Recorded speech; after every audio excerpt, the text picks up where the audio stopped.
Di kursi roda ini, aku hanyalah penonton bisu bagi anak-anakku. Mereka pikir aku pikun dan tuli, padahal aku mendengar setiap rencana busuk mereka. Darah dagingku sendiri sedang berebut warisan di depan mataku, menunggu kapan aku mati. Sebelum ceritanya dimulai, silakan tulis di kolom komentar dari daerah mana teman-teman berasal. Jangan lupa like dan subscribe agar channel ini berkembang dan bisa mempersembahkan cerita menarik lainnya. Hawa dingin dari pendingin ruangan menusuk hingga ke tulang-tulang tuaku yang rapuh, namun rasa dingin itu tidak sebanding dengan kebekuan yang menjalar di hatiku saat ini. Aku duduk diam, mematung di atas kursi roda yang telah menjadi singgasanaku selama 6 bulan terakhir. Mataku sengaja kutatap kosong ke arah dinding, mulutku sedikit terbuka, membiarkan sedikit air liur menetes ke dagu. Ini adalah bagian dari peran yang harus kumainkan. Peran sebagai wanita tua tak berdaya, pikun, dan tuli yang tidak lagi mengenali dunia di sekitarnya. Namun, di balik topeng kepikunan ini, telingaku bekerja sangat awas, menangkap setiap desis dan bisikan yang memenuhi ruang tamu mewah rumahku sendiri. Di hadapanku, berdiri 3 orang yang pernah aku timang dengan penuh kasih sayang. Karina, anak sulungku yang kini menatapku dengan sorot mata penuh ketidaksabaran. Dimas, anak tengahku yang gelisah dan terus menggoyangkan kakinya. Dan Bella, si bungsu yang wajahnya cantik tapi hatinya kini terasa asing bagiku. Mereka tidak lagi berbisik. Volume suara mereka perlahan meninggi, sebuah tanda bahwa mereka benar-benar yakin ibunya ini sudah tidak bisa mendengar apa-apa lagi. Kepercayaan diri mereka adalah senjata utamaku. Mereka pikir aku adalah barang rongsokan, padahal aku adalah bom waktu yang sedang menghitung mundur. Lama sekali sih matinya. Suara berat Dimas memecah keheningan, nadanya kasar dan penuh amarah yang tertahan. Dia menyalakan rokok di dalam ruangan ber-AC ini, sesuatu yang dulu sangat dilarang oleh almarhum suamiku. Asap rokok mengepul, membuat dadaku sesak. Tapi aku tidak boleh batuk. Aku harus tetap diam. Kalau ibu nggak mati minggu ini, aku habislah. Orang-orang itu sudah datang ke kantor. Kak, mereka mengancam akan mematahkan kakiku kalau utang itu tidak lunas besok lusa. Karina mendengus, melipat kedua tangannya di dada. Dia mengenakan pakaian bermerek dari atas sampai bawah, tas mewahnya tergeletak sembarangan di meja, seolah menunjukkan status sosial yang dia banggakan, padahal aku tahu itu semua dibeli dari uang perusahaan yang dia gelapkan. Sabar sedikit, Dimas. Kau pikir aku tidak pusing? Suamiku juga sudah menekan terus soal sertifikat pabrik. Kita butuh tanda tangan ibu atau cap jempolnya. Tapi notaris sialan itu bilang ibu harus dalam keadaan sadar saat tanda tangan. Sadar apanya? Lihat dia. Karina menunjuk wajahku dengan jari telunjuknya yang lentik. Dia sudah seperti sayur. Otaknya sudah cair. Hatiku mencelos mendengar sebutan itu. Sayur, cair. Begitu rendahnya mereka menilaiku. Padahal, akulah yang mengajari Karina membaca, akulah yang mengajari Dimas berjalan, dan akulah yang menyisir rambut Bella setiap pagi sebelum sekolah. Kini, balasan mereka hanyalah penghinaan di ujung usiaku. Aku mengeratkan peganganku pada pegangan kursi roda yang tertutup selimut tebal. Di balik selimut wol motif kotak-kotak itu, jemariku yang keriput sedang menggenggam sebuah alat perekam suara digital kecil. Lampu indikatornya menyala merah redup, merekam setiap kata durhaka yang keluar dari mulut mereka. Bella, si bungsu yang selalu bermuka manis, melangkah mendekatiku. Wajahnya yang dipoles make-up tebal mendekat ke wajahku. Aroma parfum mahalnya bercampur dengan bau kemunafikan. Dia tersenyum, senyum yang tidak mencapai matanya. Tenang saja. Aku punya cara yang lebih cepat. Ucapnya pelan namun terdengar jelas olehku. Dia mengambil segelas susu hangat yang ada di atas meja nakas. Susu itu baru saja dia buat di dapur. Apa itu? Tanya Dimas curiga.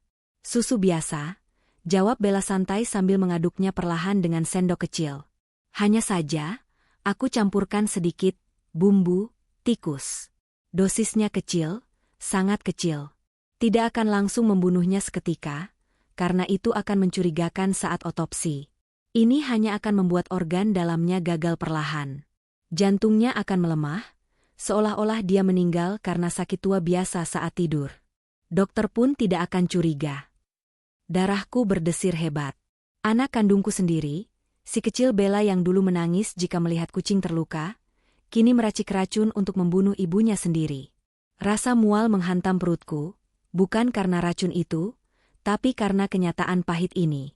Aku ingin berteriak, ingin menampar mereka satu persatu, dan mengusir mereka dari rumah yang dibangun dengan keringat darah ayah mereka.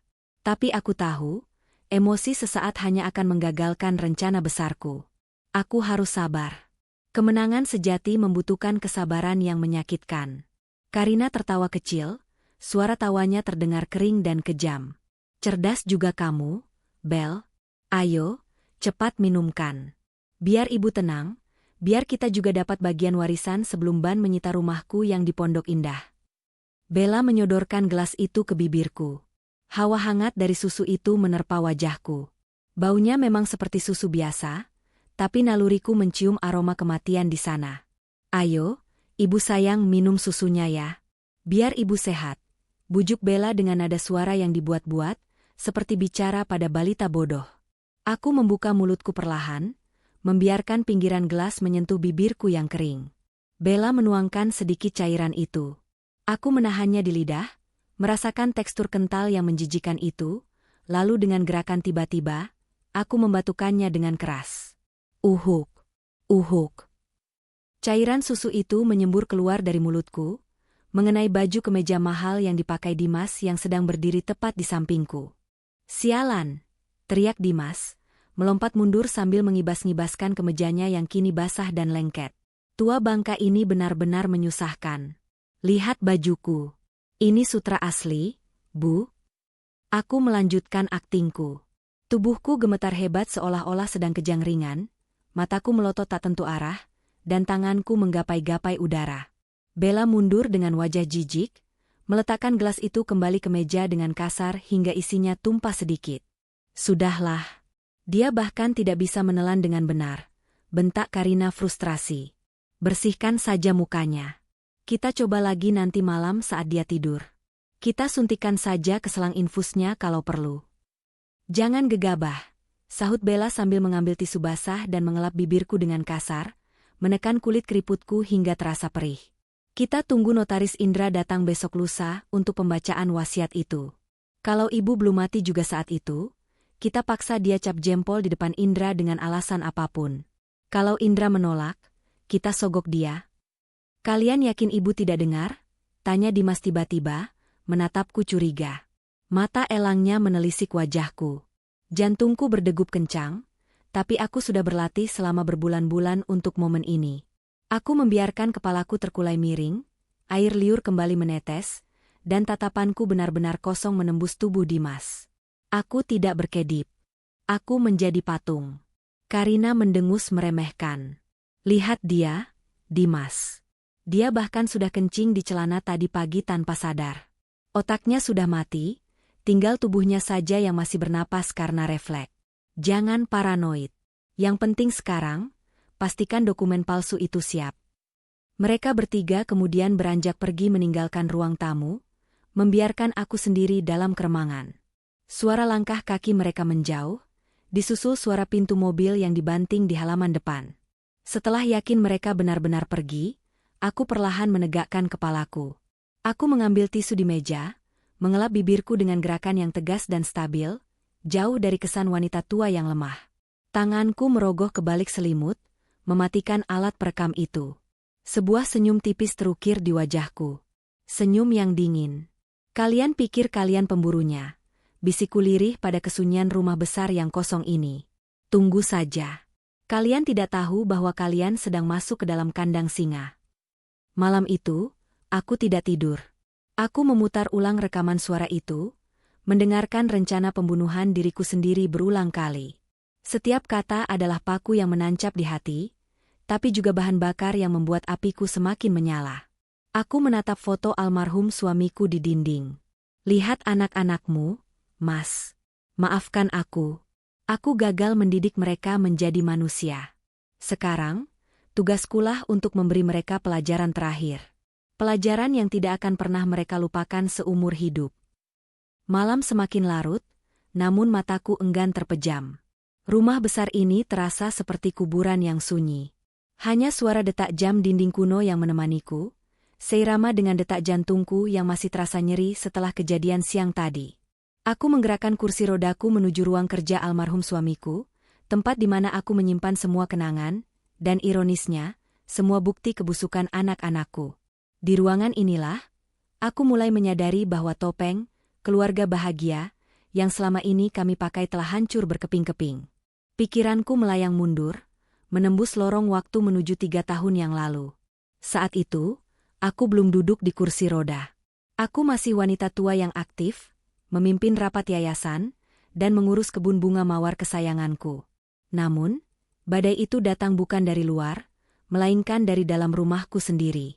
Awal mula semua ini terasa begitu halus, seperti rayap yang memakan kayu dari dalam, tak terlihat hingga semuanya roboh.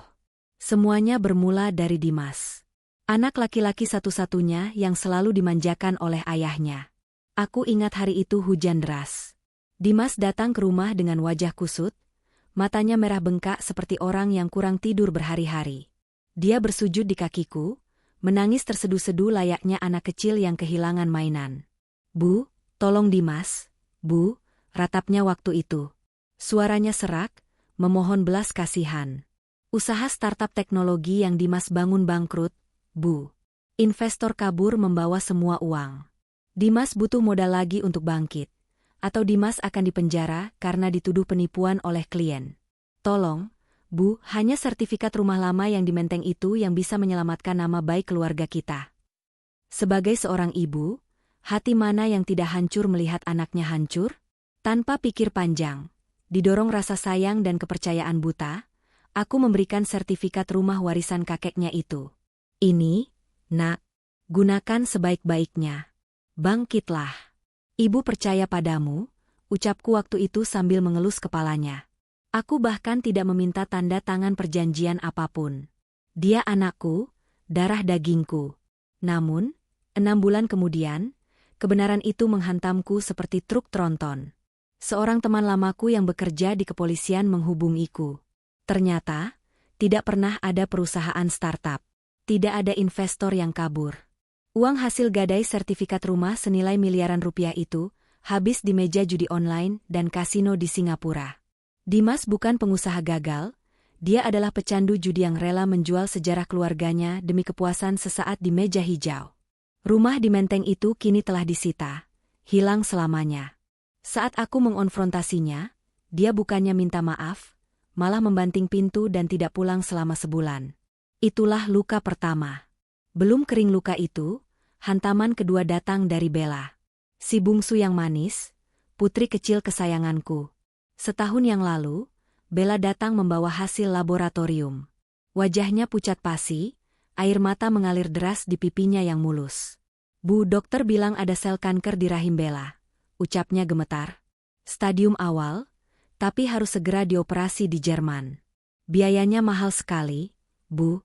Asuransi Bella tidak bisa cover semuanya karena ini dianggap penyakit bawaan." Duniaku runtuh seketika. Kehilangan harta karena Dimas masih bisa kutahan. Tapi kehilangan nyawa anak karena penyakit? Aku tidak sanggup. Tanpa ragu, aku mencairkan deposito tabungan hari tuaku. Uang yang seharusnya untuk masa pensiun dan biaya kesehatanku, kuserahkan padanya. Hampir 1 miliar rupiah kuberikan tunai agar dia bisa segera berangkat. "Pergilah, Nak. Sembuhlah. Ibu akan berdoa di sini," kataku sambil memeluknya erat, menangis bersamanya. Bella pergi selama 2 bulan. Dia rajin mengirim foto dirinya di kamar rumah sakit, foto infus, dan foto dokter bule. Aku berdoa setiap malam, puasa Senin Kamis demi kesembuhannya. Namun, sepandai-pandainya tupai melompat, akhirnya jatuh juga. Kebohongan Bella terbongkar karena hal sepele. Ponsel lamanya tertinggal di rumah saat dia pulang, sembuh, dari Jerman. Aku berniat membersihkan ponsel itu, tapi layarnya menyala menampilkan notifikasi email. Rasa penasaran mendorongku membukanya. Dan di sanalah aku menemukan neraka. Bukan tagihan rumah sakit onkologi yang kutemukan, melainkan tagihan dari sebuah klinik bedah plastik estetika ternama di Zurich, Swiss. Operasi pengencangan payudara, sedot lemak, dan perbaikan bentuk hidung. Sisanya, tagihan hotel bintang 5 dan belanja barang mewah di Paris. Foto-foto, sakit, yang dia kirimkan padaku, itu hanya rekayasa angle dan make up. Bella tidak pernah sakit kanker. Dia memvonis dirinya sakit mematikan hanya untuk memeras uang ibunya demi gaya hidup hedonisme, dan mengubah bentuk tubuhnya agar lebih sempurna. Dia menjual rasa iba ibunya sendiri. Saat itu, aku merasa rahimku seperti dikoyak. Anak yang kulahirkan, tega membohongiku soal nyawa. Dan terakhir, Karina. Si sulung yang kuanggap paling dewasa dan bertanggung jawab. Dia yang memegang kendali perusahaan tekstil peninggalan suamiku, karena aku merasa sudah terlalu tua untuk mengurus operasional harian. Ibu tenang saja di rumah, katanya selalu. Laporan keuangan aman. Walaupun pasar sedang lesu, Karina bisa atasi. Aku percaya padanya. Hingga suatu hari, Pak Rahman, manajer keuangan yang sudah mengabdi sejak zaman suamiku, datang ke rumah secara diam-diam. Dia sudah dipecat oleh Karina dengan alasan efisiensi. Dengan tangan gemetar, Pak Rahman menyerahkan tumpukan dokumen asli yang selama ini disembunyikan Karina. Maafkan saya, Bu Lestari, kata Pak Rahman dengan mata berkaca-kaca. Saya tidak sanggup melihat ibu dibohongi terus. Perusahaan tidak sedang lesu. Keuntungan kita naik 20% tahun lalu. Tapi, Mbak Karina membuat laporan ganda. Keuntungan itu dialirkan ke rekening pribadi suaminya, dan untuk menutupi utang-utang gaya hidup sosialitanya. Pajak perusahaan tidak dibayar selama 2 tahun. Kalau ini ketahuan kantor pajak, ibu sebagai pemilik sah yang akan terseret ke penjara, bukan dia. Aku membaca dokumen itu lembar demi lembar. Angka-angka itu menari mengejekku. Karina bukan hanya mencuri, dia secara sistematis sedang menghancurkan warisan kerja keras ayahnya dan menyiapkan skenario agar aku yang menjadi kambing hitam jika hukum bertindak. Dia tega mengorbankan masa tua ibunya di balik jeruji besi demi tas Hermes dan mobil mewah. Malam itu, setelah Pak Rahman pulang, aku terkena serangan stroke ringan. Tubuhku ambruk di ruang kerja. Saat aku terbangun di rumah sakit, aku melihat wajah ketiga anakku mengelilingi tempat tidurku. Bukan wajah khawatir yang kulihat, tapi wajah kecewa. Kecewa karena aku masih bangun. Kecewa karena aku belum mati. Sejak saat itulah, aku memutuskan untuk mati lebih awal. Aku mulai berpura-pura kehilangan pendengaran. Aku mulai berpura-pura lupa nama mereka. Aku membiarkan tubuhku terlihat lemah di kursi roda. Dan benar saja, begitu mereka mengira aku tidak lagi menjadi ancaman, topeng mereka terlepas sepenuhnya. Mereka mulai berbicara bebas di depanku, merencanakan, menghina, dan menistakan keberadaanku. Aku menutup album foto tua di pangkuanku dengan kasar. Debu beterbangan di bawah sinar lampu meja belajar. Air mataku sudah kering. Tidak ada lagi tangisan untuk anak-anak durhaka. Yang tersisa kini hanyalah dinginnya strategi. Aku membuka laci meja yang terkunci rapat, mengeluarkan sebuah buku catatan kecil berwarna hitam. Di dalamnya, tertulis rapi tanggal, jam, dan jenis kejahatan yang mereka lakukan, lengkap dengan bukti-bukti yang sudah kumpulkan diam-diam. Kalian memulai perang ini, gumamku pada bayangan diriku di kaca jendela yang gelap. Tapi ibu yang akan mengakhirinya. Kalian menginginkan harta? Ibu akan pastikan kalian mendapatkan apa yang pantas kalian dapatkan. Tanganku meraih ponsel khusus yang kusembunyikan di balik rak buku. Aku menekan satu nomor yang sudah kuhafal di luar kepala. Halo, Indra, ucapku saat sambungan telepon terangkat. Suaraku tegas, jernih, dan penuh wibawa. Sangat berbeda dengan suara nenek pikun yang didengar anak-anakku tadi siang. Iya, Bu Lestari? Ada apa menelepon tengah malam?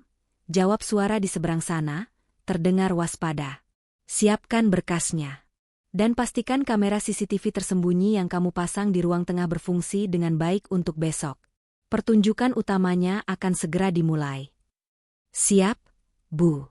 Semua sesuai rencana, jawab Indra, notaris muda kepercayaan suamiku yang lebih loyal padaku daripada anak-anakku sendiri. Aku menutup telepon. Babak pertama masa lalu sudah selesai kurekam dalam ingatan. Besok, aku akan menggunakan senjata yang kutemukan dari kelemahan mereka sendiri. Jika mereka bisa bermain kotor, maka ibunya ini bisa bermain jauh lebih kotor. Rumah ini berubah menjadi labirin hantu ketika jarum jam melewati angka 12 malam. Di siang hari, aku adalah tawanan di kursi roda, sebuah objek penderita yang hanya bisa diam menerima nasib.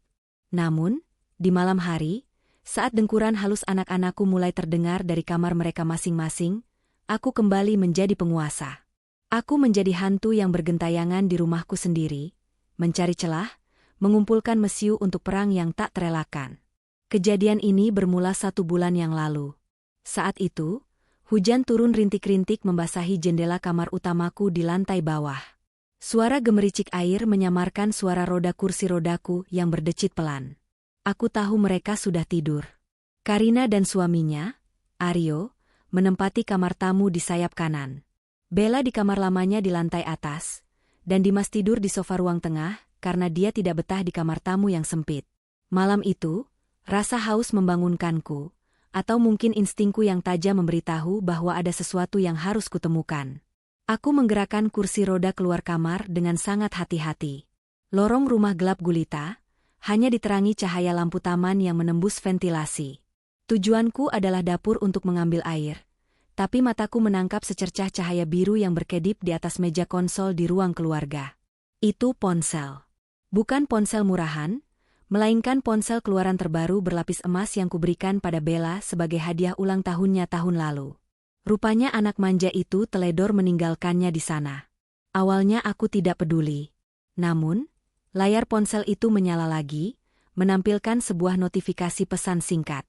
Rasa penasaran, penyakit lama seorang ibu yang ingin tahu urusan anaknya, mendorongku mendekat. Jantungku berdegup kencang. Bagaimana jika ada yang bangun?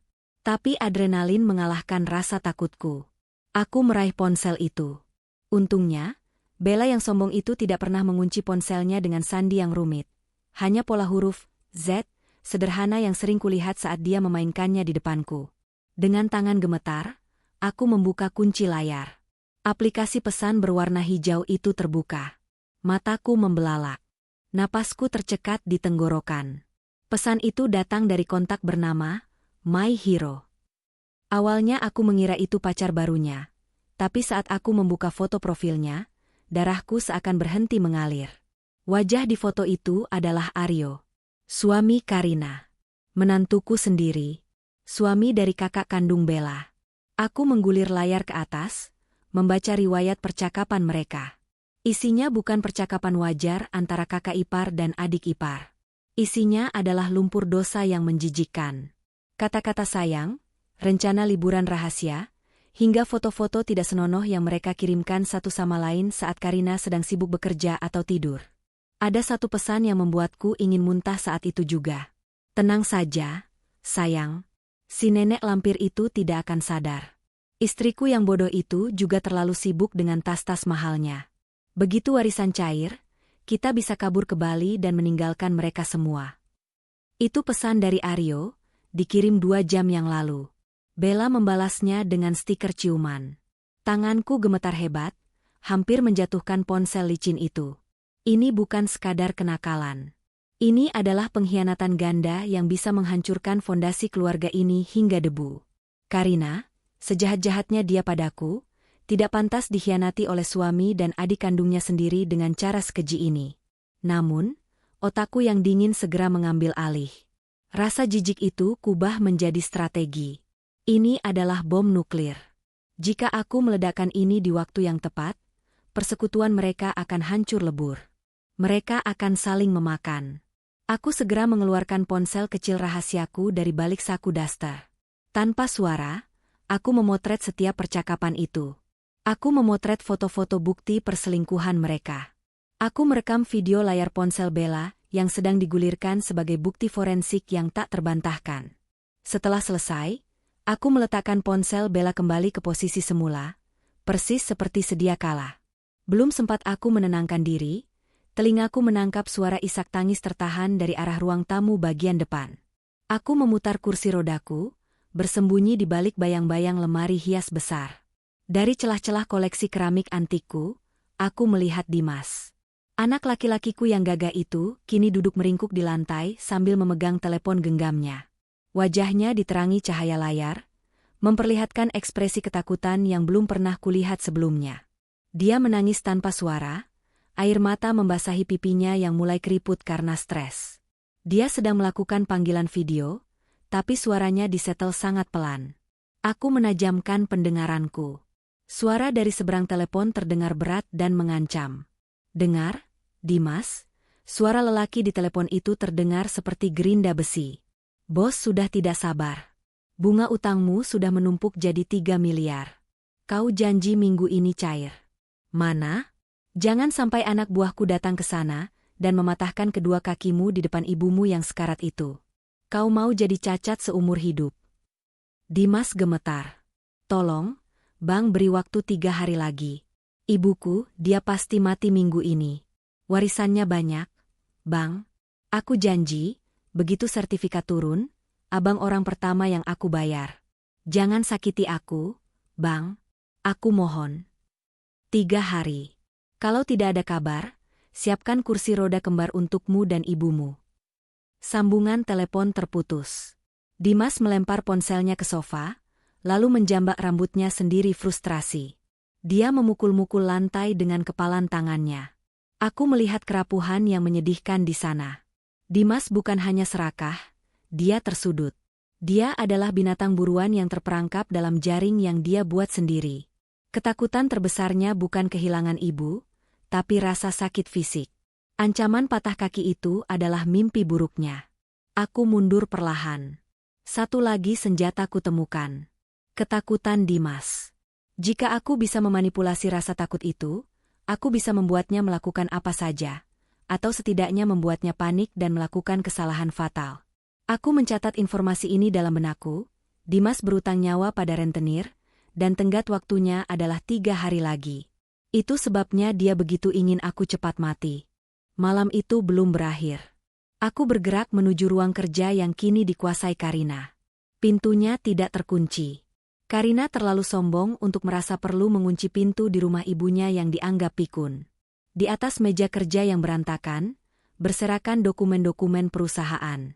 Di bawah tumpukan majalah mode, aku melihat sebuah map berwarna merah mencolok. Aku mendekat dan membukanya. Itu adalah draft laporan keuangan palsu yang sedang dia susun. Tapi bukan itu yang menarik perhatianku. Di balik map itu, terselip sebuah amplop coklat dari kantor pajak. Amplop itu sudah dibuka dan diremas, seolah Karina berusaha membuangnya tapi lupa. Aku meratakan kertas kusut itu.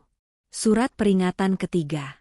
Perusahaan tekstilku diduga melakukan penggelapan pajak senilai miliaran rupiah lewat perusahaan cangkang fiktif.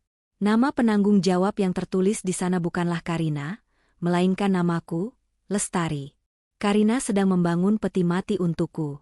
Dia berencana melimpahkan semua kesalahan pidana ini padaku tepat setelah aku menandatangani pelimpahan aset bersih padanya. Dia ingin aku menghabiskan sisa hidupku membusuk di penjara wanita, sementara dia menikmati sisa kekayaan perusahaan yang sudah dicucinya. Aku tersenyum miris. Kebohongan demi kebohongan. Pengkhianatan demi pengkhianatan. Malam itu, di bawah sinar bulan yang pucat, aku mengumpulkan senjata-senjata itu. Perselingkuhan Bella. Utang nyawa Dimas. Kejahatan kerah putih Karina. 3 senjata mematikan untuk 3 anak durhaka. Aku kembali ke kamarku dengan perasaan yang aneh. Tidak ada lagi rasa sedih. Hatiku telah membeku menjadi es yang tajam.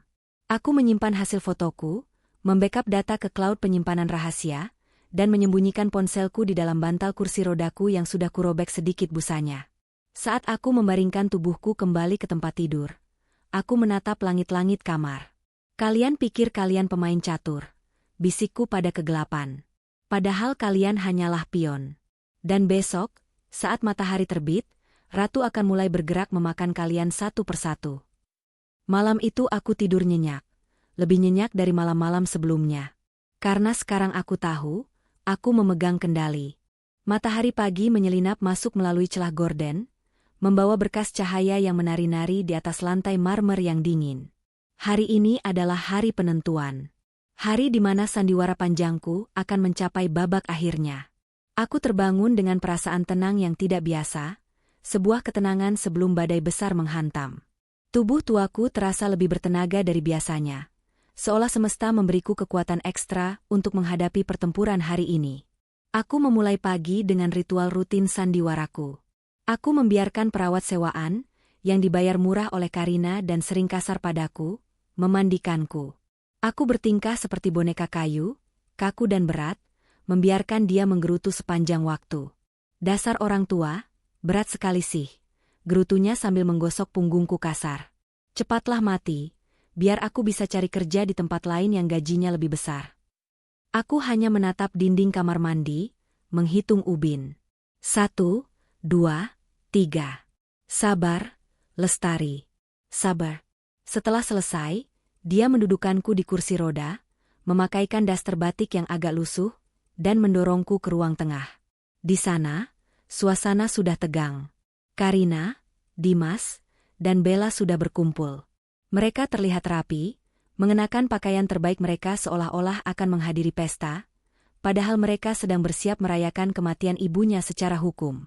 Notaris Indra dijadwalkan datang jam 10 pagi. Sekarang baru jam 8. Masih ada waktu 2 jam untuk mempersiapkan panggung pertunjukanku. Aku melihat kucing kesayanganku, si Belang, sedang tidur malas di atas sofa. Bella dengan kasar menendang sofa itu. "Hus, pergi sana kucing kampung. Bulumu bikin kotor bajuku," bentaknya. Si Belang melompat kaget dan lari ke arahku. Aku menyambutnya dalam diam, mengelus bulu halusnya. "Hanya kamu yang tulus di rumah ini, Belang," batinku.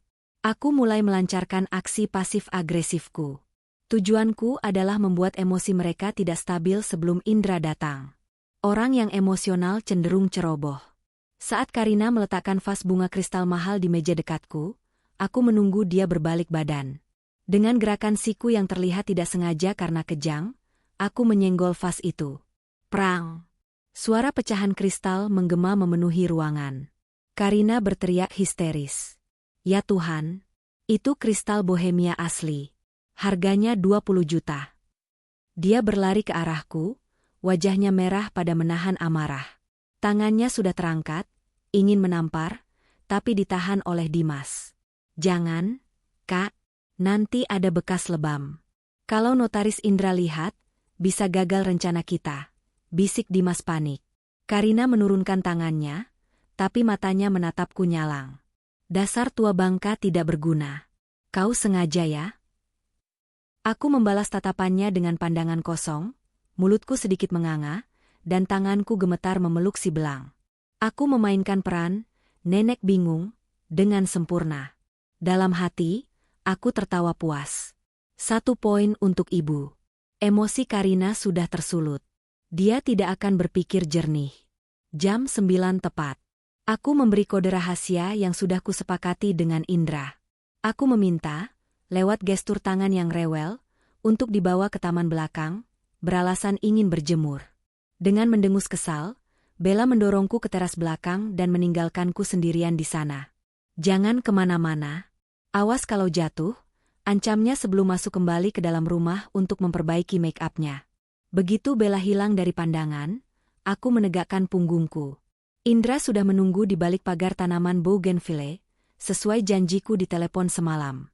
Dia masuk lewat pintu samping yang kuncinya sudah kuserahkan padanya bulan lalu. Wajah pemuda itu tampak tegang, keringat dingin membasahi dahinya. Dia tahu risiko yang kami hadapi. Melawan keluarga sendiri bukanlah perkara mudah. "Bu Lestari," bisiknya sambil berjongkok di samping kursi rodaku, bersembunyi dari pandangan jendela rumah. "Semua sudah siap. Polisi dan rekan-rekan media saya suruh menunggu di persimpangan jalan. Mereka akan masuk begitu saya beri sinyal." Aku mengangguk, lalu merogoh ke dalam lipatan selimut di pangkuanku. Aku mengeluarkan sebuah kantong plastik ziplock berisi botol kecil sisa susu beracun semalam yang berhasil kusembunyikan, dan sebuah flash disk berisi semua rekaman suara, video, dan foto bukti yang kukumpulkan sebulan terakhir. "Ini pelurunya, Endra," ucapku pelan namun tegas. Suaraku tidak lagi bergetar. Di dalam flash disk ini ada rekaman suara mereka merencanakan pembunuhan, bukti perselingkuhan Bella dengan Aryo, dan bukti penggelapan pajak Karina. "Susu ini, tolong berikan pada polisi nanti untuk uji lab. Isinya arsenik." Indra menerima barang bukti itu dengan tangan gemetar. Wajahnya pucat pasi saat mendengar kata arsenik. Dia menatapku dengan sorot mata penuh kekaguman bercampur ngeri. Mereka benar-benar mencoba membunuh ibu. Mereka sudah membunuhku berkali-kali dalam pikiran mereka, Endra. Sekarang mereka hanya ingin meresmikan jasadnya. Jawabku dingin. Ingat skenarionya. Jangan biarkan mereka curiga di awal. Biarkan mereka merasa di atas angin. Biarkan mereka merasa menang. Saat mereka sudah terbang tinggi, baru kita hempaskan ke tanah. Siap, Bu. Saya akan pastikan keadilan ditegakkan hari ini. Indra memasukkan barang bukti itu ke dalam tas kerja kulitnya yang tebal. Satu lagi, tambahku, menahan lengannya saat dia hendak beranjak. Pastikan proyektor di ruang tengah itu menyala. Aku ingin mereka menonton kejahatan mereka sendiri layaknya film bioskop. Indra mengangguk mantap, lalu menyelinap pergi kembali ke arah mobilnya yang diparkir di depan, seolah-olah dia baru saja datang. Aku kembali melemaskan tubuhku, merosot di kursi roda, dan memasang kembali topeng kepikunanku. Jantungku berdebar kencang, bukan karena takut, tapi karena antusiasme yang membara. Aku merasa seperti jenderal perang yang sedang menatap medan tempur sesaat sebelum meriam diledakkan. Tak lama kemudian, Bella datang menjemputku. Ayo masuk. Notarisnya sudah datang. Jangan bikin malu. Duduk saja yang manis dan cap jempol kalau disuruh. Mengerti? Dia mendorongku masuk ke ruang tengah. Ruangan itu kini sudah ditata sedemikian rupa. Sebuah meja panjang disiapkan di tengah. Indra sudah duduk di sana, membuka berkas-berkas dengan wajah profesional yang datar. Karina dan Dimas duduk di seberangnya, wajah mereka topeng kesedihan yang sempurna. Aryo juga ada di sana, berdiri di belakang kursi Karina, sesekali melirik Bella dengan tatapan nakal yang menjijikan. Aku didorong ke ujung meja. Posisi kehormatan, sekaligus posisi pesakitan. Selamat pagi, Ibu Lestari, sapa Indra ramah. Aku tidak menjawab, hanya menatapnya dengan pandangan kosong lalu menunduk memainkan ujung selimutku. Ibu sedang kurang sehat, Pak Indra. Sela Karina cepat, suaranya dibuat selembut sutra. Kondisinya menurun drastis minggu ini. Pendengarannya juga sudah hampir hilang total. Jadi, mungkin kita bisa percepat saja prosesnya? Kami semua sangat sedih melihat ibu menderita seperti ini. Kami ingin segera mengurus perawatan medis terbaik untuknya setelah masalah aset ini beres. Kebohongan yang begitu lancar. Perawatan medis terbaik katanya? Padahal mereka berencana menyuntik mati aku nanti malam. Indra mengangguk pelan, matanya sekilas bertemu dengan mataku. Ada kilatan tajam di sana. Sinyal dimulai. Baiklah, kata Indra membuka map batiknya. Sesuai permintaan keluarga, hari ini kita akan membacakan wasiat dan melakukan pemindahan aset. Namun, sebelum itu, ada beberapa prosedur verifikasi yang harus saya lakukan. Verifikasi apa lagi? Tanya Dimas tidak sabar, kakinya bergoyang-goyang gugup. Semua dokumen sudah lengkap kan? Sertifikat, surat kuasa, semuanya ada di situ. Benar, jawab Indra tenang. Tapi saya perlu memastikan bahwa Ibu Lestari benar-benar dalam kondisi tidak cakap hukum seperti yang kalian klaim. Atau sebaliknya. Suasana hening sejenak. Kalimat terakhir Indra menggantung di udara, menciptakan ketegangan yang aneh. Karina mengerutkan keningnya. Maksud Bapak apa? Bapak tidak lihat ibu saya sudah seperti mayat hidup begitu. Aku menarik napas dalam-dalam. Ini saatnya. Aku mulai menegakkan kepalaku perlahan. Mataku yang tadi kosong, kini mulai memancarkan fokus. Aku menatap satu persatu wajah anak-anakku. Karina, Dimas, Bella. Dan terakhir menantuku, Aryo. Tanganku bergerak perlahan ke bawah selimut, meraba tombol remote kecil yang mengontrol layar proyektor di belakang Indra. Senjata sudah dikokang. Perencanaan selesai. Sekarang saatnya eksekusi. Aku siap menghancurkan duniaku sendiri demi membersihkannya dari parasit. Warisan ini tidak akan jatuh ke tangan iblis, meskipun iblis itu lahir dari rahimku sendiri. Suasana di ruang tengah terasa begitu padat dan mencekik. Pendingin ruangan berdengung halus, berusaha melawan hawa panas yang memancar dari ketegangan di antara kami. Aku duduk diam di ujung meja, mengamati wajah-wajah rakus yang mengelilingiku. Indra, Sang notaris baru saja menyelesaikan kalimat pembukanya tentang verifikasi kondisi kesehatan mental klien. Kalimat itu menggantung di udara seperti asap rokok yang menyesakan, membuat Karina dan Dimas saling bertukar pandang dengan gelisah. Mereka tidak menyukai kejutan, terutama saat mereka merasa kemenangan sudah ada di depan mata. Tangan Karina mengetuk-ngetuk meja kayu jati itu dengan irama yang tidak beraturan, kuku merahnya beradu dengan permukaan yang keras, menciptakan bunyi tik-tik-tik yang mengganggu. Pak Indra, potong Karina dengan nada suara yang mulai meninggi, kita tidak punya waktu seharian. Ibu saya sakit. Dia butuh istirahat. Tolong langsung bacakan saja pasal pembagian asetnya.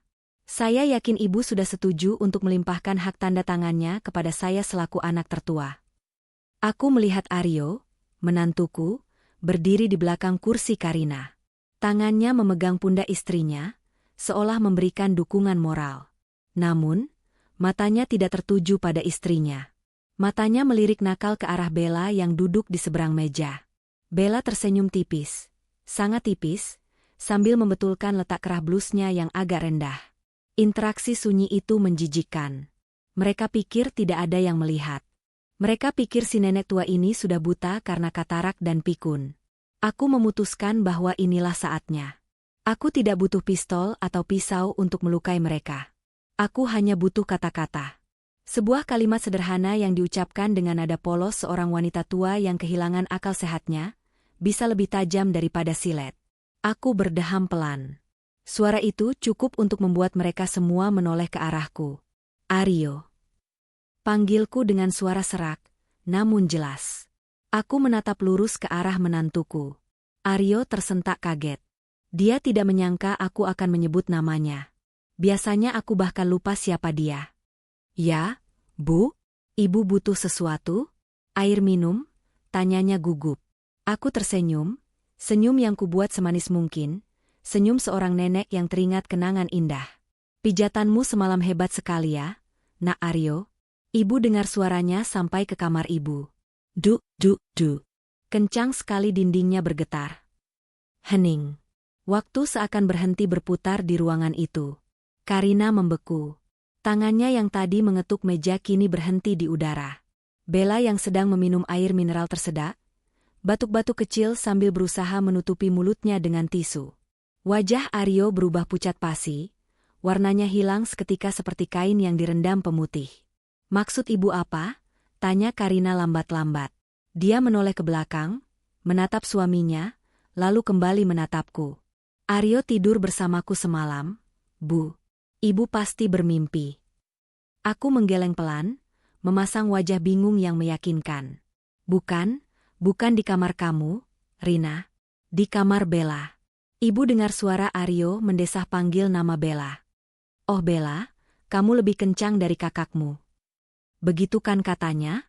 Ibu dengar jelas kok, jam 2 pagi. Ibu kira Aryo sedang memijat Bella, karena Bella sakit punggung.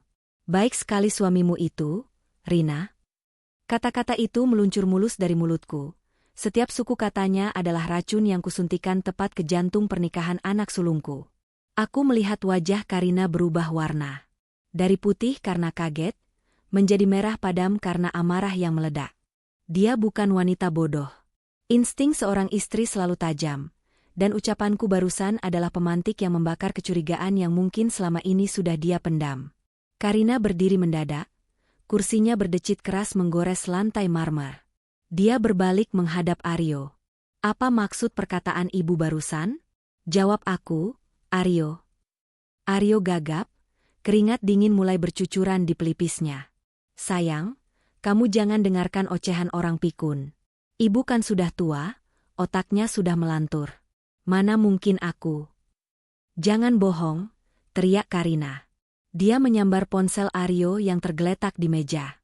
Dengan tangan gemetar, dia mencoba membuka kuncinya. Buka kuncinya sekarang.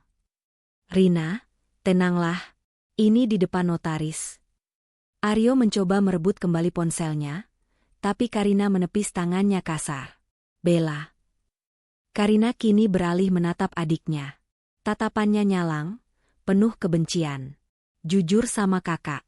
Apa benar yang dibilang ibu? Kau tidur dengan suamiku? Bella yang terpojok mencoba membela diri, tapi wajahnya yang pucat mengkhianatinya. Kak, jangan gila deh. Ibu itu cuma halusinasi. Aku semalam tidur cepat. Jangan bikin drama. Aku tertawa kecil, suara tawa khas nenek-nenek yang tidak berdosa. Loh, kok Bella bohong? Kan ponsel Bella ketinggalan di meja semalam. Ibu lihat fotonya. Foto Aryo tidak pakai celana. Ada tulisan, My Hero.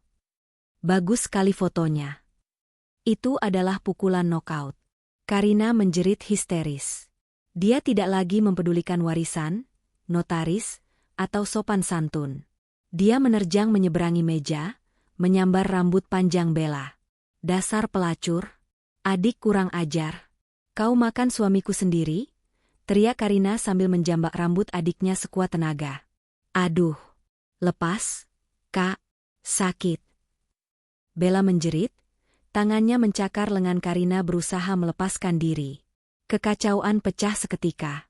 Dua anak perempuanku, yang tadi pagi bersekongkol untuk membunuhku, kini berguling di lantai ruang tamu, saling pukul, saling jambak, dan saling meludah.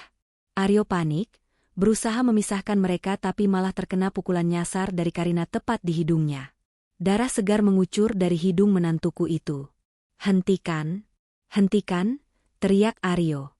Dimas, yang sejak tadi diam ketakutan, akhirnya berdiri.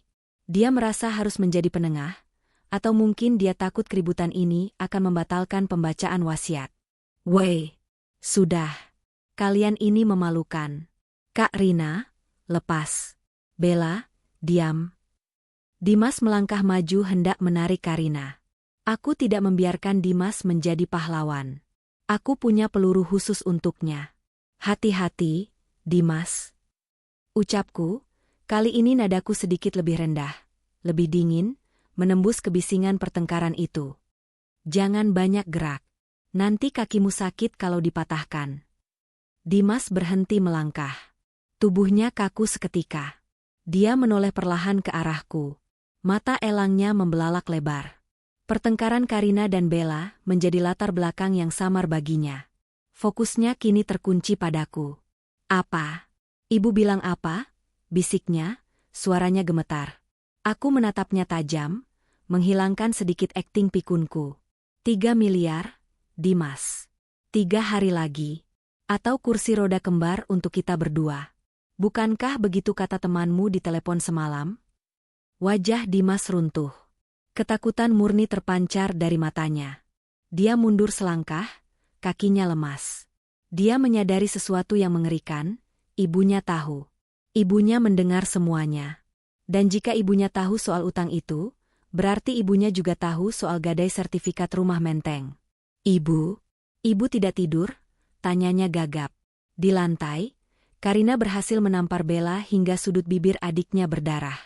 Bella menangis meraung-raung. Iya, aku memang tidur sama Mas Aryo. Kenapa? Karena kamu istri yang tidak becus. Kamu sibuk belanja pakai uang perusahaan ibu, sementara suamimu kesepian. Pengakuan itu membuat Karina semakin gila. Dia mengambil vas bunga di meja, vas pengganti yang diletakkan pembantu tadi pagi, dan bersiap menghantamkannya ke kepala Bella. Aryo menahan tangan istrinya sekuat tenaga. Jangan, Rina. Kamu bisa membunuhnya. Biar saja dia mati. Kalian berdua mati saja, jerit Karina. Ruang tengah yang mewah itu kini berubah menjadi arena tawuran. Vas bunga pecah, kursi terguling, berkas-berkas notaris berhamburan ke lantai. Indra, sang notaris, sudah berdiri di pojok ruangan, mengamankan tas kerjanya, wajahnya tampak ngeri namun ada sedikit kepuasan di matanya melihat kehancuran keluarga durhaka ini. Aku duduk tenang di tengah badai itu. Aku melihat anak-anakku saling menghancurkan. Ikatan darah yang mereka banggakan ternyata tidak lebih kuat dari nafsu dan keserakahan. Persatuan mereka hanyalah ilusi. Begitu aku menyentil sedikit saja ego dan rahasia mereka, mereka langsung berubah menjadi serigala yang saling memangsa. Cukup, teriak Dimas tiba-tiba, suaranya pecah karena panik. Hentikan, ibu tahu semuanya. Ibu tahu soal utangku. Ibu tahu soal kalian. Lihat ibu. Teriakan Dimas membuat Karina dan Bella berhenti sejenak. Napas mereka terengah-engah, rambut acak-acakan, baju robek di sana-sini. Mereka bertiga, beserta Aryo yang memegangi hidungnya yang patah, menoleh serentak ke arahku. Aku tidak lagi menunduk. Aku tidak lagi menganga. Aku duduk tegak, kedua tanganku terlipat rapi di pangkuan. Aku menatap mereka dengan sorot mata yang jernih, tajam, dan penuh otoritas. Sorot mata Lestari sang pengusaha tekstil yang dulu mereka takuti, bukan Lestari si nenek pikun. Silakan lanjutkan, kataku tenang, suaraku datar namun bergema di ruangan yang tiba-tiba hening itu. Ibu masih menikmati pertunjukannya. Jarang-jarang ibu melihat topeng kalian lepas secepat ini. Rasa dingin merambat di punggung mereka. Mereka menyadari satu hal yang paling mereka takutkan, mereka telah masuk ke dalam perangkap. Dan perangkap itu baru saja terkunci rapat. Keheningan yang mencekam menyelimuti ruangan itu, pasca pertengkaran fisik yang brutal. Karina masih memegang pecahan vas bunga di tangannya, tapi tenaganya seolah hilang. Dia menatapku dengan tatapan tidak percaya, seakan melihat hantu yang bangkit dari kubur. Bella terisak pelan di lantai, memegangi pipinya yang lebam, sementara Aryo dan Dimas berdiri mematung seperti terdakwa yang menunggu vonis mati. Napas mereka terdengar berat, satu-satunya suara yang mengisi kekosongan sebelum badai kedua menghantam. Bu. Karina memulai, suaranya bergetar hebat. Ibu. Ibu sembuh? Ibu sadar? Aku tidak menjawab pertanyaannya. Aku menoleh ke arah Indra yang masih berdiri di sudut ruangan. Pak Indra, kataku tegas. Nyalakan. Sekarang. Indra mengangguk patuh. Dia melangkah cepat melewati kekacauan di lantai, menuju meja tempat proyektor portabel telah disiapkan sebelumnya. Anak-anakku mengamati gerakan Indra dengan bingung. Mereka belum paham apa yang sedang terjadi. Mereka pikir aku hanya sembuh sesaat dari kepikunan. Mereka belum tahu seberapa dalam lubang kubur yang telah kugali untuk mereka. Cahaya terang dari proyektor menembak ke dinding putih yang kosong di sisi ruangan. Sebuah kotak layar muncul, menampilkan tampilan antarmuka pemutar video. Indra menekan tombol play. Video itu dimulai. Gambar di layar sedikit berbintik hitam putih, karena diambil dari kamera CCTV inframerah yang tersembunyi di dalam jam dinding. Namun, gambarnya cukup jelas untuk mengenali wajah-wajah di dalamnya. Tanggal dan jam tertera di pojok kanan atas. Kemarin, pukul 13 waktu Indonesia Barat. Di layar, terlihat adegan yang baru saja terjadi kemarin siang. Adegan di mana aku duduk di kursi roda, dan mereka bertiga mengelilingiku. Suara dari speaker proyektor keluar, jernih dan tajam, memecah kesunyian ruang tamu. Kalau ibu nggak mati minggu ini, aku habislah. Orang-orang itu sudah datang ke kantor. Itu suara Dimas di video. Terdengar putus asa dan kejam. Di dunia nyata, Dimas menutup mulutnya dengan kedua tangan. Matanya terbelalak melihat dirinya sendiri di layar besar itu, merencanakan kematian ibunya. Video berlanjut. Bella terlihat menuangkan bubuk putih ke dalam gelas susu. Susu biasa. Hanya saja, aku campurkan sedikit bumbu tikus. Tidak akan langsung membunuhnya seketika. Bella di lantai menjerit tertahan. Dia mencoba merangkak mundur, seolah ingin lari dari kenyataan yang terpampang jelas di dinding. Aryo menatap adik iparnya dengan pandangan ngeri. Bahkan dia, peselingkuh ulung itu, tidak menyangka adik iparnya adalah pembunuh berdarah dingin. Lalu suara Karina terdengar, tawa kering yang jahat. Cerdas juga kamu, Bel. Ayo, cepat minumkan. Biar ibu tenang, biar kita juga dapat bagian warisan. Video berhenti. Indra menekan tombol pause tepat saat wajah Karina terlihat menyeringai jahat di layar. Gambar itu membeku, menjadi saksi bisu kejahatan mereka yang kini telanjang di depan mata. Itu rekayasa, teriak Karina tiba-tiba. Dia melempar pecahan vas di tangannya ke arah dinding, tapi tidak mengenai apa-apa. Itu video editan. Ibu menjebak kami. Ibu menggunakan deep fake atau apalah itu. Kami tidak pernah melakukan itu. Aku tertawa. Kali ini bukan tawa nenek pikun, tapi tawa sarkas yang penuh penghinaan. Perlahan, aku membuka selimut tebal yang menutupi kakiku. Aku menurunkan kaki kananku ke lantai, lalu kaki kiriku. Dengan bertumpu pada pegangan kursi, aku mendorong tubuhku ke atas. Aku berdiri. Tegak. Tanpa bantuan tongkat, tanpa bantuan perawat. Mulut Dimas menganga lebar. Bella berhenti menangis. Mereka melihatku berdiri kokoh, sesuatu yang tidak pernah mereka lihat selama 6 bulan terakhir. Duduklah, Karina, perintahku. Suaraku menggelegar, penuh wibawa seorang matriark yang tak terbantahkan. Jangan mempermalukan dirimu lebih jauh dengan menyangkal fakta. Aku berjalan perlahan mengelilingi meja, langkahku stabil. Aku berhenti tepat di depan Bella yang masih terduduk di lantai. Aku menatapnya dengan rasa kasihan yang bercampur jijik. Susu itu, kataku pelan. Ibu tidak meminumnya, Bella. Ibu memuntahkannya ke baju Dimas bukan karena tersedak, tapi karena ibu tahu isinya. Dan sisa susu di gelas itu, sudah ibu amankan.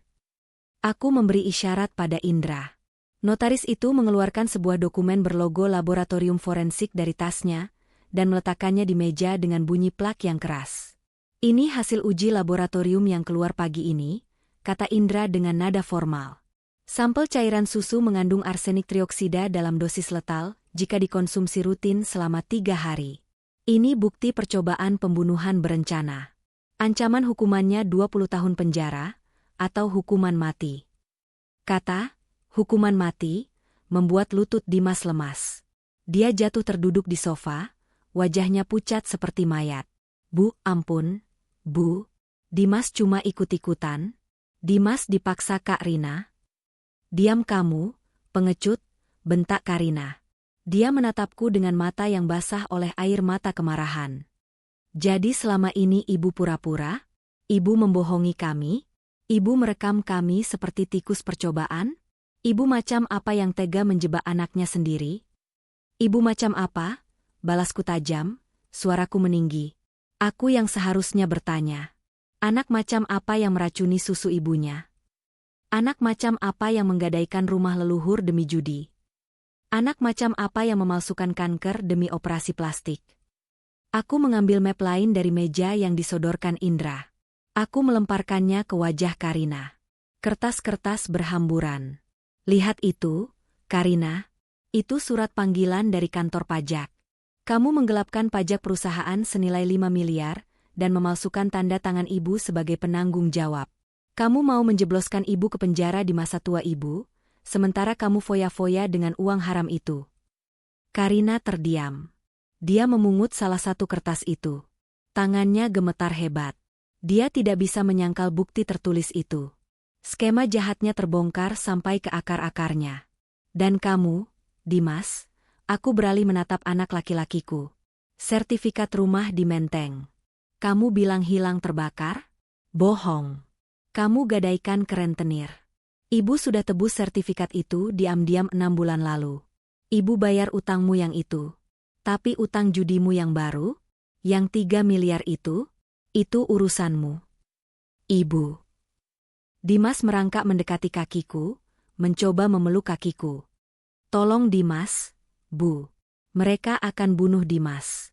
Bayarkan sekali ini saja, Bu. Potong dari warisan Dimas, tidak apa-apa. Tolong, Bu. Aku menendang pelan tangannya, menolaknya menyentuhku. Warisan? Siapa bilang kalian dapat warisan? Pertanyaan itu membuat suasana hening kembali. Aryo yang sedari tadi diam memegangi hidungnya angkat bicara. Tapi, Bu Lestari, bukankah kita di sini untuk pembacaan wasiat? Bapak Indra sudah bawa dokumennya. Betul, kataku sambil tersenyum dingin. Dokumennya memang ada. Wasiatnya sah. Dan karena ibu dinyatakan sehat walafiat secara medis dan hukum, buktinya ibu bisa berdiri dan bicara lancar di depan notaris. Maka wasiat yang ibu buat pagi ini adalah mutlak dan tidak bisa diganggu-gugat. Aku menoleh ke Indra. Bacakan, Pak Indra. Bacakan poin utamanya saja. Biar mereka dengar nasib mereka. Indra mengambil dokumen bersampul biru tua. Dia membukanya dengan hikmat. Berdasarkan akta wasiat nomor 45 tertanggal hari ini, suara Indra lantang memenuhi ruangan. Menyatakan bahwa seluruh aset bergerak dan tidak bergerak milik Nyonya Lestari, termasuk namun tidak terbatas pada rumah utama di Pondok Indah, pabrik tekstil PT Lestari Jaya, 2 unit apartemen di Kuningan, dan seluruh deposito di bank, dengan total estimasi nilai 50 miliar rupiah. Indra menarik napas panjang. Mata Karina, Dimas, dan Bella membelalak penuh harap. Keserakahan masih tersisa di mata mereka meskipun ketakutan melanda. Dihibahkan sepenuhnya kepada Yayasan Panti Asuhan Kucing, Meong Sejahtera, untuk pembangunan tempat perlindungan hewan dan operasional seumur hidup. Apa? Teriak Karina, suaranya melengking tinggi hingga pecah. Tunggu dulu, seru Aryo.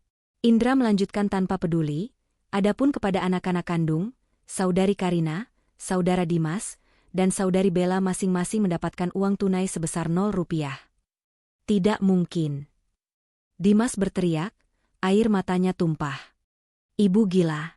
Ibu lebih sayang kucing daripada kami? Ya, jawabku tegas, memotong ratapan mereka. Kucing-kucing itu tidak pernah mencoba meracuni ibu. Kucing-kucing itu tidak pernah mencuri uang perusahaan ibu. Kucing-kucing itu setia. Kalian lebih rendah dari binatang. Ini tidak adil. Kita lawan di pengadilan. Ancam Karina, wajahnya merah padam, urat lehernya menonjol.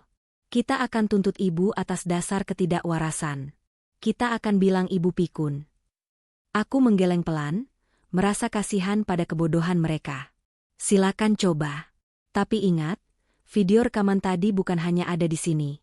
Salinannya sudah ibu kirim ke server cloud yang otomatis terkirim ke email kepolisian jika ibu tidak memasukkan kode pembatalan setiap 24 jam. Wajah mereka berubah horor. Dan kode pembatalan untuk hari ini. Aku melirik jam dinding, akan hangus dalam 10 menit lagi. Tiba-tiba, suara sirine mobil polisi terdengar melolong dari kejauhan, semakin lama semakin dekat. Bunyinya nyaring, membelah udara siang yang panas, menjadi lonceng kematian bagi masa depan anak-anakku. Ah, sepertinya tamu istimewa kita sudah datang, kataku sambil berjalan kembali menuju kursi rodaku dan duduk dengan tenang. Bersiaplah, anak-anakku. Jangan lupa senyum saat difoto wartawan nanti. Ibu dengar baju oranye sedang tren tahun ini. Pintu depan digedor keras. Polisi, buka pintunya. Duniaku runtuh hari ini, karena aku harus memenjarakan anak-anakku sendiri. Tapi di atas reruntuhan itu, aku merasa lega. Sangat lega. Keadilan telah ditegakkan, dan aku masih berdiri tegak untuk menyaksikannya. Suara gedoran di pintu depan semakin keras. Seiring dengan teriakan, polisi, yang menggema di seluruh penjuru rumah. Ruang tamu yang mewah itu kini terasa sempit dan mencekam, seolah oksigen di dalamnya tersedot habis oleh kepanikan yang melanda anak-anakku. Aku melihat wajah-wajah mereka berubah drastis. Topeng kesombongan yang selama ini mereka pakai retak dan hancur berkeping-keping, digantikan oleh ketakutan purba yang telanjang. Karina adalah yang pertama bereaksi. Insting bertahannya sebagai penipu ulung muncul. Dia menyeka air matanya dengan kasar, membetulkan rambutnya yang acak-acakan, dan mencoba memasang wajah berwibawa. Tenang semua, jangan panik, perintahnya dengan suara bergetar. Ini pasti salah paham. Kita bisa bicara baik-baik dengan polisi. Aryo, kamu punya kenalan di kepolisian kan? Telepon dia sekarang. Aryo, yang hidungnya masih mengucurkan darah segar, menggeleng lemah. Dia terlihat seperti orang yang sudah menyerah pada nasib. Sudah terlambat, Rin. Lihat keluar jendela. Itu bukan patroli biasa. Itu tim reserse kriminal. Ada banyak mobil. Dimas berlari ke jendela dan mengintip dari balik tirai. Detik berikutnya, dia jatuh terduduk di lantai, kakinya seolah kehilangan tulang. Wartawan, ada banyak wartawan di depan pagar. Kak, kamera mereka menyala semua. Habislah kita. Habis. Aku tersenyum tipis melihat kekacauan itu. Tentu saja ada wartawan. Dimas, ucapku santai sambil mengelus si belang yang masih setia di pangkuanku. Ibu yang mengundang mereka. Ibu pikir, kisah tragis, anak durhaka meracuni ibu kandung demi warisan, akan menjadi berita utama yang sangat menarik untuk koran besok pagi. Judulnya Caci, bukan? Ibu benar-benar iblis. Desis Bella. Wajah cantiknya kini bengkak dan merah. Make up mahalnya luntur oleh air mata dan keringat. Hanya belajar dari yang terbaik. Nak, balasku tenang. Detik berikutnya, pintu depan jebol. Bukan karena didobrak paksa, tapi karena asisten rumah tangga kami yang ketakutan langsung membukanya. Masuklah segerombolan polisi berseragam lengkap dan beberapa berpakaian preman. Di belakang mereka, kilatan lampu flash kamera wartawan menyambar-nyambar seperti badai petir, membutakan mata siapa saja yang melihatnya. Komandan polisi, seorang pria paruh-baya dengan wajah tegas, melangkah maju. Matanya menyapu ruangan yang berantakan, pecahan vas bunga, dan wajah-wajah tegang di hadapannya. Tatapannya berhenti padaku. Dia mengangguk hormat sedikit. "Selamat siang, Bu Lestari. Kami menerima laporan darurat dari sistem keamanan Anda dan bukti digital yang dikirimkan oleh Saudara Indra," ucap komandan itu sopan namun tegas. "Selamat siang, Pak Komandan," jawabku ramah, seolah sedang menyambut tamu arisan. "Terima kasih sudah datang begitu cepat. Silakan, ini anak-anak saya yang Bapak cari." Bukti fisiknya ada di meja itu, sudah diamankan oleh Notaris Indra. Polisi-polisi itu bergerak cepat. Tanpa banyak bicara, mereka langsung mengepung Karina, Dimas, Bella, dan Aryo. Tangan di atas. "Jangan bergerak," bentak salah satu petugas. "Tunggu. Ini salah paham." Karina mencoba berdiplomasi, mengangkat tangannya dengan gaya angkuh. "Saya Karina, Direktur Utama PT Lestari Jaya. Kalian tidak bisa menangkap saya sembarangan tanpa surat perintah. Saya akan tuntut kalian." Komandan itu hanya tersenyum sinis, lalu mengeluarkan selembar kertas dari saku seragamnya. Surat perintah penangkapan atas nama Karina, Dimas, dan Bella. Tuduhan percobaan pembunuhan berencana pasal 340 Yungto 53 KUHP, penggelapan pajak, dan pemalsuan dokumen. Hak Anda untuk diam, tapi apapun yang Anda katakan akan kami gunakan di pengadilan. Borgol mereka. Bunyi klik logam yang dingin terdengar sangat nyaring di ruangan itu. Saat borgol itu mengunci pergelangan tangan Karina, dia menjerit.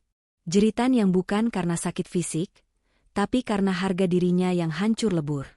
Dia meronta-ronta seperti orang gila. "Lepaskan. Saya tidak salah. Ibu saya yang gila. Dia menjebak kami. Aryo, lakukan sesuatu," teriak Karina histeris.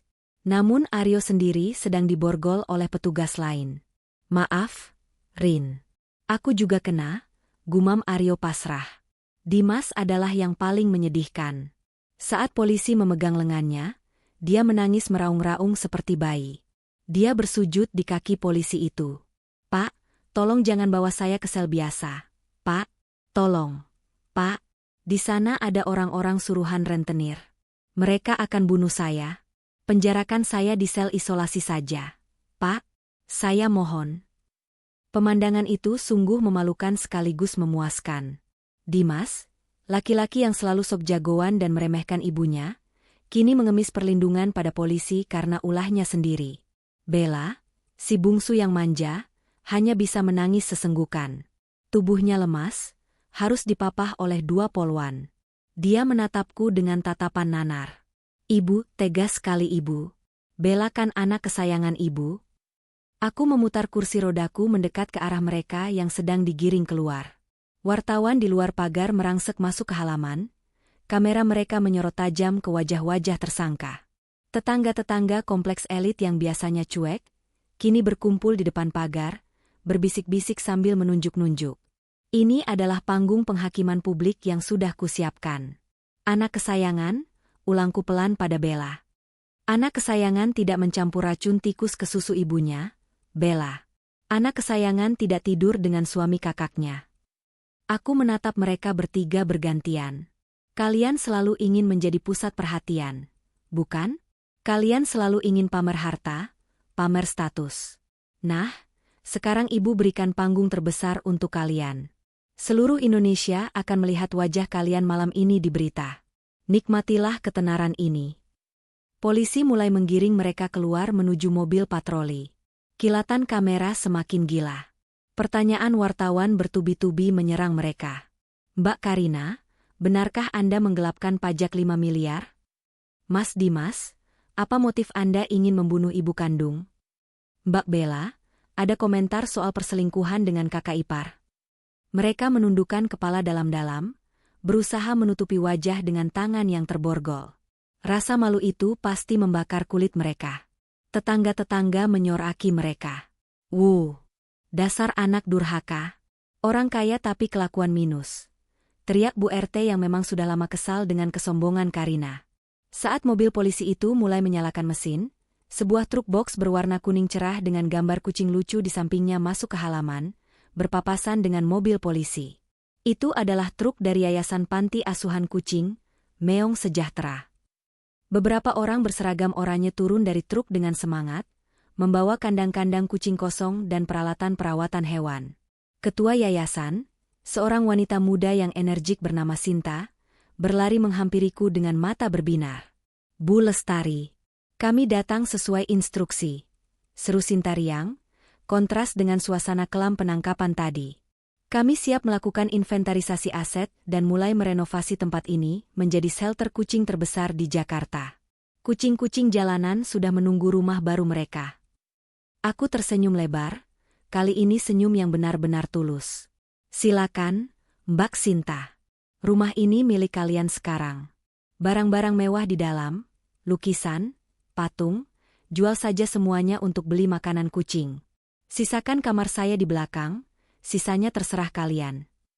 Dari jendela mobil polisi yang belum jalan, Karina melihat pemandangan itu. Matanya melotot tak percaya. Rumah mewahnya, istananya, kini diserbu oleh para pecinta kucing. Dia melihat Sinta dan timnya mulai menurunkan karung-karung pasir kucing dan menumpuknya di teras marmer Italia kebanggaannya. Tidak. Itu marmer impor. Teriak Karina dari dalam mobil, suaranya teredam kaca. Aku melambaikan tangan ke arah mobil polisi itu. Dah, anak-anakku. Hati-hati di jalan. Jangan lupa makan yang teratur ya. Makanan penjara katanya sehat karena tidak pakai MSG. Mobil polisi pun melaju, membawa pergi parasit-parasit yang selama ini menggerogoti hidupku. Sirine meraung menjauh, perlahan menghilang di telan hiruk-pikuk kota Jakarta. Indra, yang berdiri di sampingku, menghela napas panjang. Ibu yakin dengan ini? Mereka tetap darah daging ibu. Aku menatap jalanan yang kini kosong. Darah daging yang busuk harus diamputasi, Endra. Kalau tidak, dia akan membunuh seluruh tubuh. Aku tidak kehilangan anak hari ini. Aku hanya membuang racun yang sudah lama bersarang di rumah ini. Aku memutar kursi rodaku kembali menghadap rumah. Rumah besar yang dulu terasa dingin dan sepi, kini mulai terasa hangat. Suara mengeong dari kucing-kucing yang dibawa tim yayasan mulai terdengar. Bagiku, itu adalah musik yang jauh lebih indah daripada suara palsu anak-anakku. Ayo masuk, Endra, ajakku. Kita minum teh. Teh yang benar-benar teh, tanpa racun. Siang itu, di bawah terik matahari, sebuah babak kehidupan berakhir dengan dramatis, dan babak baru dimulai dengan cara yang paling tidak terduga. Kehormatan keluarga mungkin hancur di mata masyarakat awam, tapi bagiku, kehormatanku baru saja pulih. Aku bukan lagi korban. Aku adalah pemenang. 6 bulan kemudian. Udara pagi di kaki Gunung Salak terasa begitu sejuk, jauh berbeda dengan udara Jakarta yang penuh polusi dan kemunafikan. Di sini, di sebuah villa kecil namun asri yang kubeli dari sisa tabungan pribadiku, yang tidak kumasukkan dalam wasiat yayasan, aku menemukan kedamaian yang selama ini hanya menjadi mimpi. Sinar matahari pagi menerobos celah-celah daun pakis, menyinari halaman belakang tempatku biasa menghabiskan waktu. Aku duduk di bangku taman kayu jati, bukan di kursi roda. Ya, aku sudah tidak memakai kursi roda lagi. Ternyata, sebagian besar sakit fisikku dulu disebabkan oleh stres batin. Begitu beban mental itu hilang, tubuhku berangsur pulih. Meski jalanku masih pelan dan harus hati-hati, aku sudah bisa berjalan mengelilingi kebun mawarku sendiri. Di sekelilingku, puluhan kucing dari berbagai jenis dan warna sedang bermain. Ada yang berjemur malas, ada yang mengejar kupu-kupu, dan ada yang sekadar tidur mendengkur di kakiku. Si Belang, kucing kesayanganku yang menjadi saksi bisu perjuanganku, kini gemuk dan bulunya mengkilap. Dia duduk di pangkuanku seperti raja kecil. Suara pagar dibuka membuatku menoleh. Indra datang. Wajahnya cerah, membawa sebuah map tebal dan sekotak kue basah kesukaanku. Dia rutin mengunjungiku sebulan sekali untuk melaporkan perkembangan yayasan dan, tentu saja, kabar tentang mereka. Selamat pagi, Bu Lestari. Wah, Ibu terlihat semakin muda saja, sapa Indra sambil mencium tanganku dengan takzim. Ah, kamu bisa saja, Endra. Sini duduk. Teh melati baru saja diseduh, jawabku sambil menuangkan teh ke cangkir keramik. Bagaimana kabar yayasan? Kucing-kucing di Pondok Indah sehat? Indra duduk dan mengambil kue lemper. Luar biasa, Bu. Rumah Pondok Indah sekarang jadi shelter percontohan nasional. Banyak donatur yang masuk setelah kasus ibu viral. Kita baru saja meresmikan klinik hewan gratis untuk warga kurang mampu di garasi depan. Marmer Italia yang dulu dibanggakan Karina, sekarang jadi lantai ruang bermain anak kucing, dan ternyata sangat mudah dibersihkan. Aku tertawa kecil. Ironi yang menyenangkan. Syukurlah. Biar harta itu berguna, daripada dipakai untuk beli tas kulit buaya. Wajah Indra berubah sedikit serius. Dia membuka map yang dibawanya. Saya juga membawa kabar terbaru soal proses hukum anak-anak ibu. Vonis banding sudah keluar kemarin. Aku meletakkan cangkir tehku, mempersiapkan hati. Meski aku sudah membuang mereka, rasa ingin tahu itu tetap ada. Ceritakan. Hukuman mereka diperberat, Bu, kata Indra pelan. Hakim menilai tidak ada rasa penyesalan dan kejahatan mereka tergolong sadis, karena dilakukan terhadap ibu kandung sendiri. Indra menunjukkan lembar putusan itu. Karina divonis 18 tahun penjara. Di dalam, kabarnya dia stres berat. Dia ditempatkan satu sel dengan Bella karena penjara penuh. Dan itu bencana, Bu. Sipir bilang mereka bertengkar setiap hari. Saling jambak, saling caci maki, mengungkit-ungkit masalah perselingkuhan Aryo. Tidak ada semenit pun kedamaian bagi mereka. Wajah mereka yang dulu mulus perawatan klinik mahal, sekarang penuh bekas cakar dan kusam. Karina bahkan mulai bicara sendiri, berhalusinasi kalau dia masih nyonya besar. Aku menghela napas. Penjara fisik mungkin berat, tapi di penjara bersama orang yang paling kau benci dalam satu ruangan sempit adalah neraka dunia. Karma itu instan. Lalu Bella? Tanyaku. Bella lebih parah secara mental. Dia yang biasa hidup manja, tidak tahan dengan kerasnya kehidupan penjara. Dia sering sakit-sakitan, kali ini sakit benaran, bukan pura-pura kanker. Kulitnya kena infeksi jamur karena sanitasi yang buruk. Dan Aryo? Aryo menceraikan Karina dari dalam penjara laki-laki, dan sekarang dia menjadi saksi yang memberatkan Karina demi pengurangan masa tahanan. Keluarga mereka benar-benar hancur saling tikam. Aku mengangguk-angguk. Perselingkuhan yang didasari nafsu memang tidak akan pernah berakhir bahagia. Dan Dimas? Bagaimana dengan anak laki-lakiku itu? Indra terdiam sejenak, tampak ragu. Dimas nasibnya paling tragis, Bu. Katakan saja, Endra. Aku sudah siap. Seperti ketakutannya dulu, rentenir itu punya jaringan di dalam penjara. Minggu pertama dia masuk, dia dihajar habis-habisan di kamar mandi umum oleh napi suruhan. Kedua kakinya patah, Bu. Dokter penjara tidak bisa menanganinya dengan sempurna karena fasilitas terbatas, jadi dia sekarang cacat permanen. Dia harus pakai kursi roda seumur hidup. Kursi roda. Aku menatap kakiku sendiri yang kini bisa menapak tanah. Dulu aku pura-pura lumpuh di kursi roda untuk melihat kejahatan mereka.